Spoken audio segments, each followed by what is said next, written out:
Baik, saya akan memberi judul apa yang saya sampaikan ini.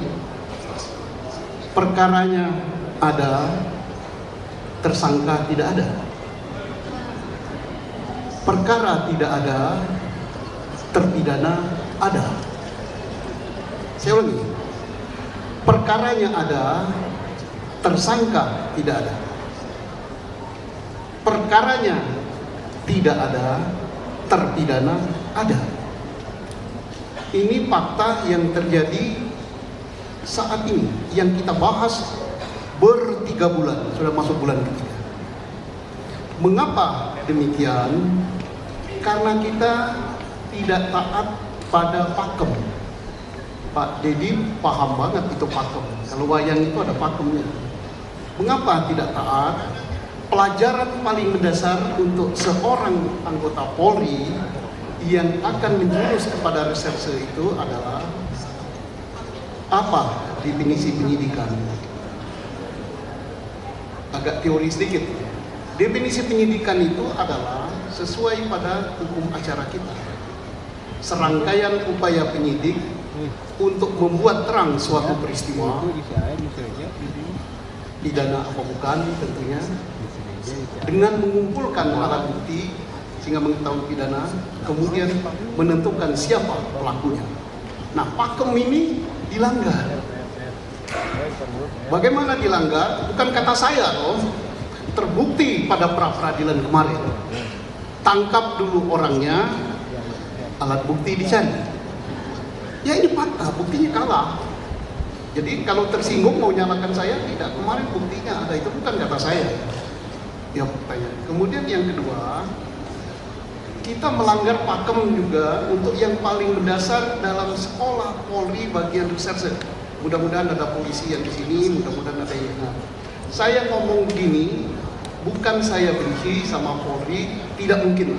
Dibunuh pun saya mau demi Polri yang telah membesarkan.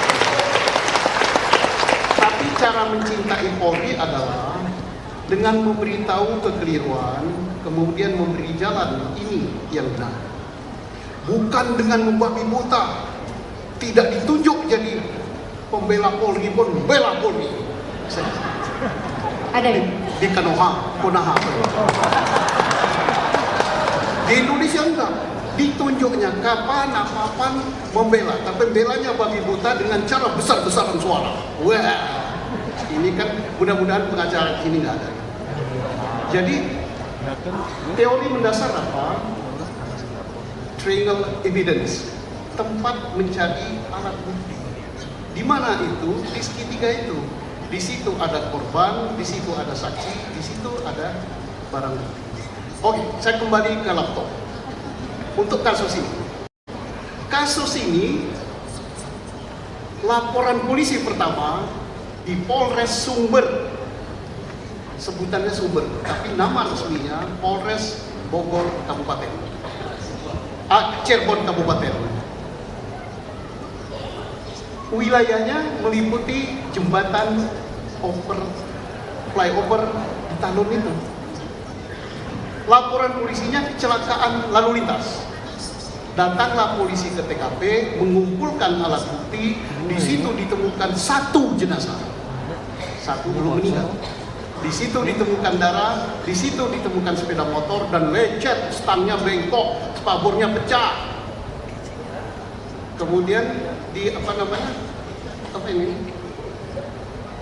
Shockbreakernya juga lecet. Lecetnya lecet berat. Kemudian helm jatuh, darah bertumpuk di situ. Saksi pertama melihatnya katanya kecelakaan. Melaporlah ke bengkel di situ, beritahu yang namanya Oki dan Yayan. Dia melawan arah menemui itu sampai menunggu polisi datang. Setelah polisi datang, baru Sohotor segala macam datang, jenazah yang hidup dan yang sudah meninggal dinaikkan ke mobil patroli, dibawa ke rumah sakit. Diproseslah sebagaimana proses, tidak perlu saya ceritakan di sini, sudah ada SOP-nya. Disimpulkan kecelakaan lalu lintas. Tas tuntas. Ya. Cirebon Kabupaten itu punya polisi sendiri. Polres sendiri, polseknya sendiri, kejaksaan sendiri, pengadilan sendiri. Disebut masyarakat setempat Polres Sumber. Udah tuntas. Dan laporan polisi tentang kecelakaan lalu lintas itu tidak pernah, saya ulangi lagi, tidak pernah dilimpahkan ke Polres Kota atau Ciko, tidak pernah juga diminta oleh Polres Ciko, tidak pernah juga ditarik ke Polda. Tuntas, korban ada, TKP ada, alat bukti ada, pisem ada. Nggak tahu bagaimana ceritanya, di Ciko ini nggak mau kalah, buat juga laporan polisi pembunuhan. Siapa yang lapor? Pak Dedi tahu, jangan tanya pada saya. Lah kalau saya buka di sini saya pun nggak bisa dituntut, kan? Memang laporannya ada kok. Kemudian laporan itu dari siapa? Informasinya bisa ditelusuri di berkas setebal begini. Saya udah baca berkasnya. Tidak bisa mungkin yang lapor ngasih informasi namanya Aep, yang dilapori bapak itu, oleh bapak itu membuat laporan polisi rinci sekali, lengkap sampai nama. Ini agak ajaib juga laporan ini. Ya, karena tidak taat pada pakem, Pak Dedi, pakem pewayangan, mestinya ke teori penyidikan tadi, ada nggak peristiwanya? Untuk tahu ada tidak peristiwanya, ada nggak TKP-nya? TKP-nya tidak ada. Yang ada TKP itu di atas jembatan. Sudah selesai diproses. Nggak ada TKP di wilayah Cirebon Kota. Apa TKP? Di situ ada korban, di situ ada alat bukti lain, barang bukti, saksi, dan sebagainya. Nggak ada saksi yang mendengar yang katanya Aep, ada 11 tersangka. Kalau tersangkanya 11, ditambah korban 2, berapa ini? 13. Kata Aep, sepeda motornya 4. Coba bagi, sepeda motor 4 dibagi 13. Berarti satu sepeda motor ada yang 4 orang. Ya. Masyarakat di situ tidak dengar bunyi sepeda motor yang kejar-kejaran. Di situ hujan dan di situ tanah, tidak ditemukan bekas sepeda motor. Tidak ditemukan juga darah. Demikian juga kondisi ini terjadi di SMP 11. Yang dilihat oleh Aep jaraknya berapa, Pak? Nah, beliau ngukur 150 meter, gelap, hujan juga. Dia bisa melihat orang yang tidak dikenal namanya, tapi tahu wajahnya. Ya, itu ada security aja. Kemudian dia tahu warna sepeda motornya. Boro-boro warna sepeda motor, warna bajunya sendiri dia nggak tahu karena gelap. Tapi sepeda motor jarak 150 meter, dia tahu. Tahu pula jenisnya. Warna motornya tahu. Bisakah dipercaya ini? Nah, TKP-nya tidak ada. Kemudian oke, taruhlah TKP-nya kita anggap ada. Taruhlah, kita ini baik hati. Kan dalam pelajaran hukum itu apa kalau pidana? Locus delicti dan tempus delicti. Locus delicti-nya kita baik hati, kita anggap ada.